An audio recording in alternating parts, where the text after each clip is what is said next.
अरेच्या! थोडक्यात वाचले मी. माझा बॅलन्सच गेला होता बघ.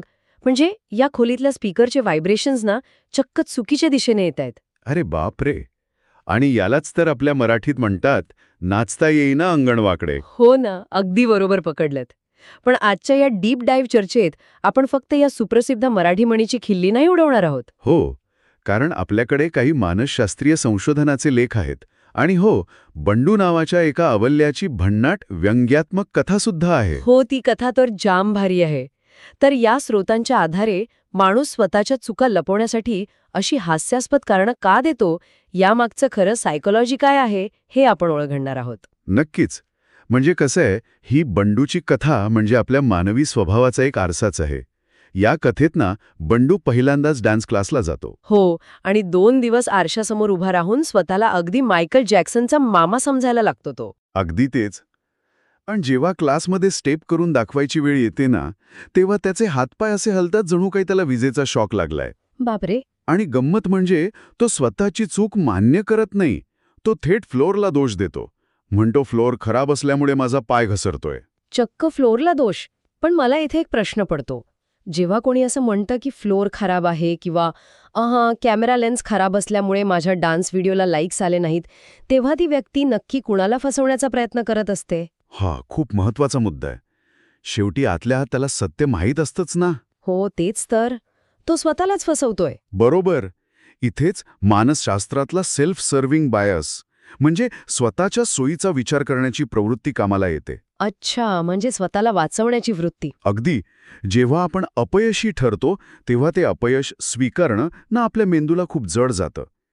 त्याला आपण कॉग्निटिव्ह डिसोनन्स म्हणू शकतो. कॉग्निटिव्ह डिसोनन्स म्हणजे नक्की काय? म्हणजे जे सत्य आहे आणि जे आपल्याला मानायचे आहे यातला तो संघर्ष असतो. आपला इगो दुखावला जाऊ नये म्हणून आपला मेंदू नकळतपणे एक डिफेन्स मेकॅनिझम तयार करतो. अच्छा, आणि मग स्वतःच्या अकार्यक्षमतेचे खापर आपण निर्जीव वस्तूंवर, जसे की फ्लोअर किंवा स्पीकर यांच्यावर फोडतो. अगदी बरोबर.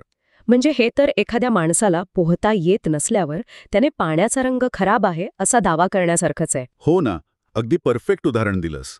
आणि आपल्या कथेतही बंडूचा हाच इगो त्याला एका गावातल्या लग्नात घेऊन जातो. तिथे भन्नाट एंट्री मारण्याच्या नादात तो पाय घसरून थेट गुलाबजामच्या बादलीत पडतो. अरे देवा, गुलाबजामच्या बादलीत. हो, आणि तेव्हा एक लहान मुलगा तिथे येतो आणि मिश्किलपणे विचारतो, हा डान्स आहे की स्वीट डिश? हा प्रसंग वरवर विनोदी वाटत असला तरी तो आपली वृत्ती खूप छान उघडी पाडतो. तिथे असलेले एक आजोबा त्याला बघून म्हणतात, अरे पोरा, नाचता येईना अंगण वाकडे. खरंच यातील अंगणवाकडे हे एक उत्तम रूपक आहे. हो, म्हणजे बंडूच्या बाबतीत ते कधी खराब फ्लोर होतं, कधी स्पीकरचे व्हायब्रेशन्स, तर कधी चक्क खराब कॅमेरा. बरोबर. माणसाला स्वतःतले दोष शोधण्यापेक्षा बाह्यजगातील दोष शोधणे जास्त सोयीचे वाटते. पण मग यातून बाहेर कसं पडायचं? बघ, कथेत एका मित्राने त्याला अगदी स्पष्टपणे वास्तव दाखवलं. पण खऱ्या आयुष्यात आपण स्वतःला हा आरसा कसा दाखवायचा? हाच तर खरा प्रश्न आहे ना. त्यासाठी आपल्याला अंगण आणि आपलं कौशल्य यातला फरक ओळखता आला पाहिजे. कथेत बंडू जेव्हा मोबाईल बाजूला ठेवून कोणत्याही सब्बी न देता आरशासमोर तासांतास प्रॅक्टिस सुरू करतो ना, तेव्हा चित्र बदलतं. हो, आणि मेहनत केल्यावर पुढच्या स्पर्धेत तो चक्क दुसरा येतो. अगदी.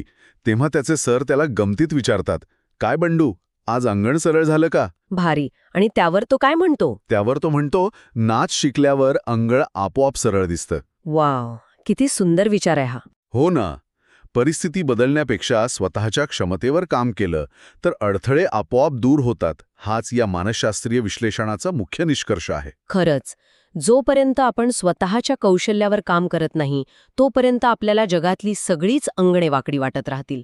पण मला वाटतं या सगळ्यामागे आणखी एक मोठा विचार करण्यासारखा भाग आहे. कोणता भाग? तो म्हणजे समाजाचा परफेक्शनचा अट्टाहास. हो, हे मात्र खरंय. आपण नेहमी यशस्वीच दिसलं पाहिजे, हा जो एक अदृश्य दबाव आहे ना आपल्यावर, तोच कदाचित आपल्याला मी अजून शिकतोय हे मान्य करण्यापासून रोखत असावा. अगदी बरोबर. खूपच सखोल आणि विचार करायला लावणारा मुद्दा आहे हा. हो ना, आपण चुकायला इतके घाबरतो म्हणूनच आपला मेंदू स्वतःला वाचवण्यासाठी ही अशी वाकडी अंगणे शोधून काढत असावा. हो.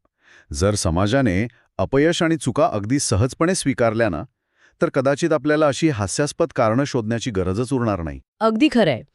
तर आजच्या या भन्नाट चर्चेनंतर हाच विचार मनात राहतो की या परफेक्शनच्या दबावाखाली येऊन स्वतःचं अपयश लपवण्यासाठी आपण रोजच्या आयुष्यात अशी कोणती नवीन वाकडी अंगणे तयार करत आहोत? हो, यावर नक्की विचार व्हायला हवा. अगदी. तोपर्यंत आपण स्वतःच्या कौशल्यावर प्रामाणिकपणे काम करत राहूया आणि खऱ्या अर्थाने आपला डान्स सुधारूया.